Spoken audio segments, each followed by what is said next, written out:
Assalamualaikum warahmatullahi wabarakatuh. Pemirsa dimanapun saja Anda berada, selamat berjumpa kembali dengan channel YouTube Insan Dongeng. Pada malam ini saya Bang Elgi akan melanjutkan dongeng klasik Salah Asuhan bagian ke-16. Selamat mendengarkan. Sebab engkau berpuasa, Rapiah, tidak puas hati ibu jika makanmu kurang sepertinya. Meskipun akan kau makan atau tidak, asal makanan cukup sedia, hati ibu pun senang. Sudah ke-8 kali Kamis ini aku berpuasa sunnah ibu, dan selama itu pula ayah Syafi'i meninggalkan kita. Selama ia masih di dalam perjalanan, tak akan rumpangnya aku berpuasa sunnah setiap hari Senin dan Kamis. Nah, di sini ada footnote, rumpangnya adalah tinggal atau tempoh. Berpuasa sunnah itu besar manfaatnya, Rapiah. Tapi sementara itu wajib benar bagimu memelihara kewarasan tubuhmu. Jangan rupamu secara ini, tinggal kulit pemalut tulang saja. Benar sekali badanku menjadi kurus, ibu. Tapi bukankah kurus itu disebabkan oleh berpuasa? Dan meskipun kurus, tetapi pada perasaanku kesehatan tubuh tiadalah terganggu. Sebab engkau tidak suka merasakan, jadi pada sangkamu tiadalah kesehatan tubuhmu terganggu, Rapiah. Tetapi janganlah engkau lupa bahwa kesehatanmu itu bukanlah berguna buat tubuhmu sendiri, melainkan haruslah kau bagi dua dengan Syafi'i. Lihatlah pula keadaan anakmu, sudah kuning pucat warna kulitnya.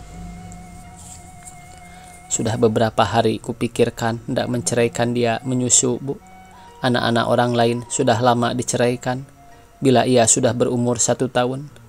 Tapi Syafi'i masih menyusu saja. Hendak ku ceraikan menyusu, sungguh tak sampai hatiku. Bu, ajaib, tangisnya makin lama makin sedih. Sebabnya tubuhnya kurang waras, Rapiah, kata mentuanya kepada Rapiah. Bukan karena itu saja, Bu. Acap kali kutilik ketika perangainya tengah-tengah malam. Dengan tidak sadar, melainkan dalam tidurnya. Biasa benar ia terseduh-seduh sambil mencucurkan air matanya. Dengan seketika pula ia berhenti mengisak, air matanya keringlah. Tidur pulalah ia dengan nyenyaknya. Biasa juga kanak-kanak berlaku demikian di dalam tidurnya, Rapiah, sahut ibunya. Boleh jadi kebiasaan kanak-anak serupa itu, tetapi hatiku cemas-cemas saja. Rupanya atas diri ayah Syafi'i sudah timbul sesuatu bencana, Bu. Hampir setiap malam aku bermimpi yang buruk-buruk saja. Jangan-jangan ayah Syafi'i. Mimpi asalnya dari kenang-kenangan, Piah. Setiap hari engkau mengenangkan Hanafi saja, sampai tubuhmu menjadi kurus. Sedang anakmu pun turut pula menanggungkannya. Sesungguhnya hidupmu lebih aman jika Hanafi tidak di rumah. Rapiah tidak menyahut, hanya darahnya menyesak naik ke kepala hingga daun-daun telinga kedua belah pipinya berwarna merah. Maka air santan yang diperahkannya dari tapisan ke dalam sebuah belanga dengan tidak disengaja sudah dicucurkannya ke dalam sebuah pasu bekas pencuci-cuci. Ibu Hanafi melihatkan perangai menantunya yang sebagai tidak sadarkan diri itu dengan amat kasihan. Rapiah, Rapiah, katanya. Sekiranya Hanafi bukan anak kandungku, tentu ku nasihati engkau. Lebih baik kau minta talak 3 saja daripada menghilang-hilangkan pikiran karena merindukannya.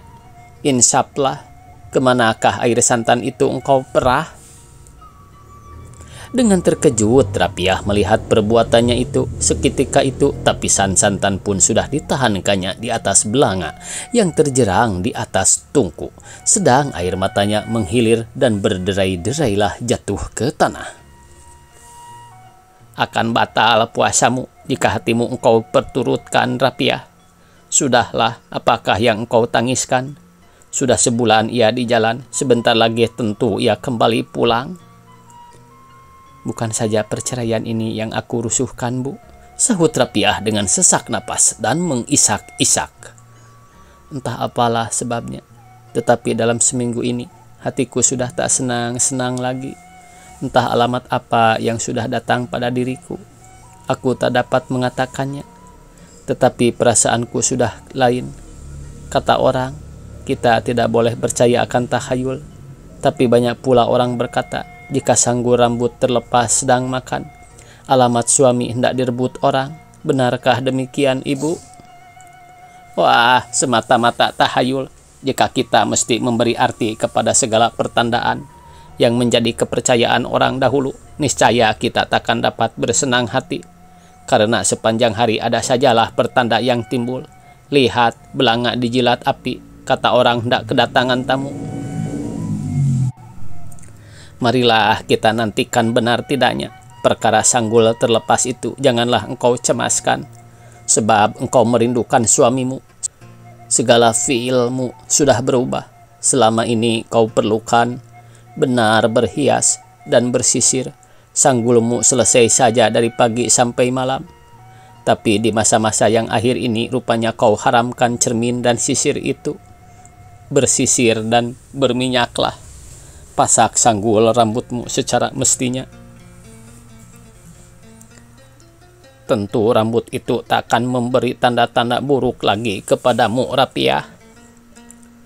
Sudah 3 kali kangkung masuk ke dalam rumah, Bu. Apa pula artinya kangkung masuk rumah itu? Sahut ibunya kepada Rapiah. Tanda ada orang yang sedang melepas kebaji supaya bercerai orang bersuami istri. Oh anakku, kalau semua kau yakini buruknya, tentu tubuhmu akan semakin kurus. Ibu Hanapi berkata demikian sambil tersenyum, tetapi di dalam tersenyum itu ia pun tidak kuasa melindungi kebimbangan yang sedang tergambar pada wajahnya, karena sebenarnya lah orang tua itu pun tidak pula luput daripada tahayul. Sebagai seorang perempuan kampung, ia sangat pula mempergantungi segala pertandaan itu, hanya sekadar hendak menyenangkan hati menantunya. Diselimut-selimutinya saja segala gerak rasa yang telah beberapa hari lamanya datang merusakkan kesenangannya. Dari segala mimpinya ia pun yakin bahwa atas diri Hanapi sudah timbul sesuatu bencana yang menyedihkan. Dari pagi pun hatinya sudah tidak senang. Bukankah hari itu hari Kamis, hari datangnya surat-surat dari Betawi? Selama Hanapi meninggalkan Solok, belum pernah ia mengirim surat kepada istri atau ibunya. Hanya dari orang lain ada terdengar bahwa Hanapi telah mengirimkan kartu-kartu pos yang bergambar kepada sekalian sahabatnya, menyatakan selamatnya sampai ke Betawi. Sepatah kata pun tak ada berita. Kadar menyampaikan salam kepada ahli rumahnya atau buat menitipkan ibu, istri, dan anaknya kepada mereka yang disebutnya sahabat karib itu. Dan sekali seminggu minum makan di rumahnya dihidangkannya oleh ahli rumah yang dilupa-lupakan itu. Dari pagi Ibu Hanapi sudah menerima gerak bahwa ia akan mendapat kabar buruk dari Hanapi. Dalam ia menghibur-hiburkan hati dan memberi nasihat menantunya itu, darahnya sendiri pun tidak tenang. Itulah sebabnya maka ia memasak sebanyak itu supaya boleh merintang-rintang hari di dapur. Dan kalau hari Kamis surat-surat Betawi bisa datang, apa salah kalau anaknya sendiri yang pulang hari itu? Sabarlah Rapiah, katanya setelah kedua perempuan itu berdiam diri sejurus lamanya. Tenangkanlah hatimu. Hari ini hari Kamis, hari datangnya surat-surat dari Betawi. Siapa tahu, barangkali ada surat dari Hanapi. Ia sendiri pulang kembali, atau ia sendiri pulang kembali. Sudah 3 Kamis kita menanti-nanti, Bu. Pada hari ini besar sungguh keyakinanku bahwa surat itu akan datang. Tetapi terlebih besar pula keyakinanku bahwa kabar buruk yang akan kita terima. Rapiah tidak meneruskan kata-katanya karena Syafi'i terdengar menangis dalam buayan. Dengan tidak mengindahkan buatannya lagi, bangkitlah ia dari duduknya, lalu melompat mendapatkan anaknya yang seketika juga dipangku diciumnya. Maka berhamburan pula lah air matanya keluar dengan tak dapat ditahan-tahannya. Sambil menimbang-nimbang anak, melangkahlah ia ke beranda tengah bernyanyi dan berpantun-pantun. Jangan menggulai bayam juga gulai gelinggang di belangga. Jangan anak menangis juga, bapak merantau takkan lama. Rumah gedang bersendi perak beri bertonggak kayu jati, senang rupa badan terkucak, menaruh rusak dalam hati. Nah ini footnote-nya, terkucak itu adalah menjadi kurang sehat atau kurus sekali.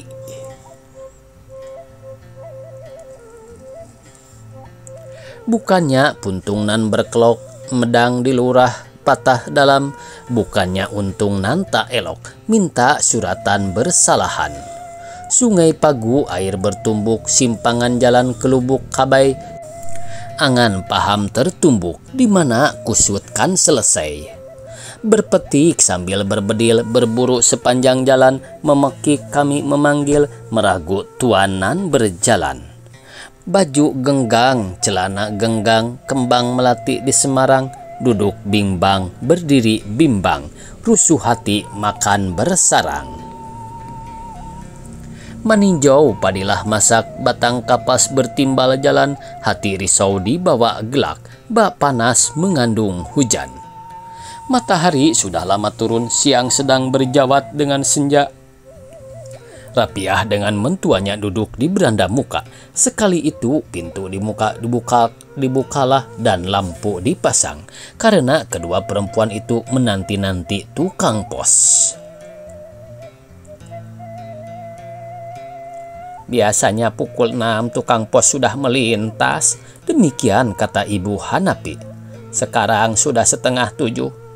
Sudah jauh terlampau waktu berbuka, Pia. Sebaik-baiknya hendaklah engkau pergi makan dahulu. Kalau ada surat-surat dari tanah Jawa, memang pos itu terlambat keluarnya dari biasa, Bu. Tetapi sekarang sudah waktunya datang. Tidakkah air serguk atau nasi sekepal dari rongkonganku?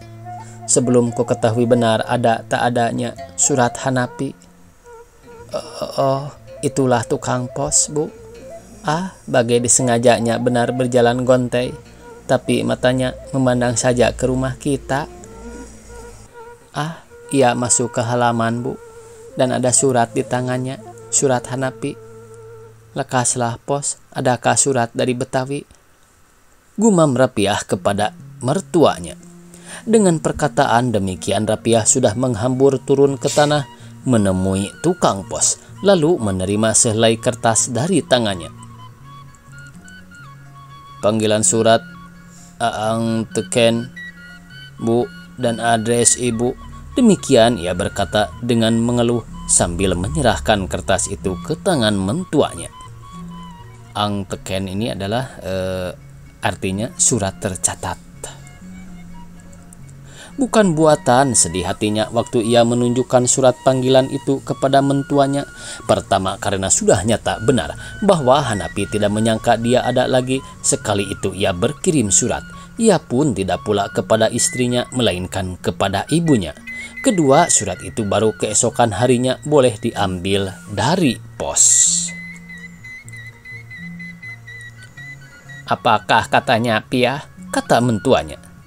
Entahlah, Bu, surat ini belumlah surat ayah Syafei, melainkan surat dari kantor pos, menyatakan bahwa ada surat Hanapi tersedia di situ. Ibu harus menandatangani surat ini. Baru esok boleh diambil surat Hanapi itu dari kantor pos. Banyak benar cengcongnya Rapiah. Dan bagaimana pula ibu hendak menandatangininya? Ibu tak bisa, engkau sajalah menolong. Tidak boleh aku menandatanganinya, Bu, karena adres surat ialah kepada ibu. Surat itu dikirimkannya dengan Aang ngeteken, jadi rupanya penting benar. Maka mengeluhlah Rapiah, makin yakinlah bahwa kabar buruk yang dibawa oleh surat itu. Ibu Hanapi pun turut mengeluh. Ia pun sedang merenungkan segala sesuatu yang menyedihkan hati menantunya. Apakah sebabnya maka Hanapi tidak mendapatkan surat kepada istrinya, melainkan kepada ibunya? Apakah daya kita karena ibu tidak bisa menulis, Pia? Baiklah, kita pergi esok pagi bersama-sama ke kantor pos, Bu. Ibu pandai membubuh tanda tangan dengan huruf Arab. Nanti di muka pegawai pos saja ibu lakukan. Banyak cengcong benar. Ya, dan baru esok hari kita boleh mengetahui isinya, sahut Rapiah. Sabarlah kita, Piah, sabar-sabarkan hatimu. Daripada meyakini sesuatu hal yang buruk, lebih utama jika mengambil keyakinan pada yang baik juga. Allah Ta'ala bersifat murah, tidak akan ada takdir turun atas hambanya yang tidak memberi manfaat jua kelak, meskipun pada awalnya turun bencana. Sesungguhnya orang tua itu berkata demikian sekadar hendak menyenangkan hati Rapiah saja. Kertas yang gemetar tergenggam dalam tangannya adalah memberi alamat bahwa segala urat sarafnya sedang tergoyang. Marilah kita makan, Piah. Pikirkan kesehatan tubuhmu, karena anakmu pun menumpang hidup pada kewarasan tubuhmu itu. Dengan tidak berkata-kata lagi, keduanya pun masuk ke dalam, lalu mendapatkan meja makan. Di situ sudah lama tersedia makanan. Keduanya mencoba-coba makan, tetapi masing-masing berasa bahwa rongkongannya sebagai terkunci dan tidak akan dapat melalukan sebutir nasi. Dengan tidak berkata-kata, bangkitlah keduanya dari tempat duduknya, menyimpan segala makanan ke dalam lemari. Semalam-malaman itu keduanya tidak tidur sekejap mata. Rapiah mendengar mentuanya antara sebentar mengeluh, sedang di dalam dadanya sendiri menyerkap saja apa yang sedang dirasainya. Antara sebentar dihiburkannya hatinya dengan pikiran yang nyaman, yaitu dibantahnya segala gerak-gerakan yang memberi alamat yang akan datang bencana itu. Bukankah semua itu tahayul belaka? Demikian kata Rapiah dalam hatinya.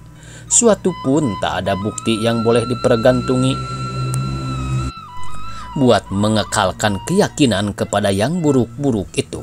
Hanapi baru sebulan meninggalkan rumah.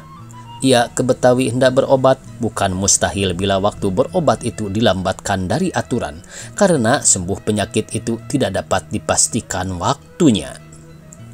Sekonyong-konyong terdengarlah Safei menjerit dengan tidak tentu apa sebabnya. Seketika itu jua ibu Hanapi sudah menghambur dari kamar sebelah, lalu berdiri di muka tempat tidur Rapiah. Safei sedang menggapai-gapaikan tangannya, sedang jeritnya semakin seni. Rapiah memangku anaknya sambil menimang-nimang dan mencium kedua belah pipinya. Sementara itu mentuanya sedang membalik-balik bantal serta mengirap-ngirap spray dan memeriksa selimut, lalu didamari tempat tidur itu sampai ke selat-selat kasurnya. Tentu ada yang menggigitnya, Piah, tapi heran, seekor pun tak ada binatang yang kedapatan, sahut mentuanya kepada Rapiah. Maka dilulusi pakaian Safei dan ditilik kulit seluruh badannya, tidak kedapatan bekas gigit sedikit jua. Sementara itu si Buyung sudah datang mendorong kereta, sedang pekiknya yang seni-seni telah berubah menjadi tangis sedih yang terseduh-seduh, bagaikan orang yang menyadari untungnya. Meskipun ia masih belum berpengetahuan, tapi yang sedang dirasainya takkan jauh ubahnya, dan yang sama kita rasai, ibu. Demikian kata Rapiah sambil menangis. Ibu Hanapi tidak menyahut, melainkan ia pun menangis pula, mengeluarkan air mata yang sudah tak dapat ditahan-tahannya lagi. Hanya sebab teguh imannya saja, maka kedua perempuan itu kuat menahan air matanya yang dari siang tadi sudah timbul-timbul surut dan tergenang-genang di ruang matanya. Safei masih kanak-kanak dan belumlah insaf akan perbuatannya, tetapi anak itu dengan tidak disengajanya sudah membuka jalan bagi kedua perempuan itu buat menumpahkan isi dada mereka yang sekian lamanya dapat ditahan. Bersambung. Billahi taufiq wal hidayah. Wassalamualaikum warahmatullahi wabarakatuh.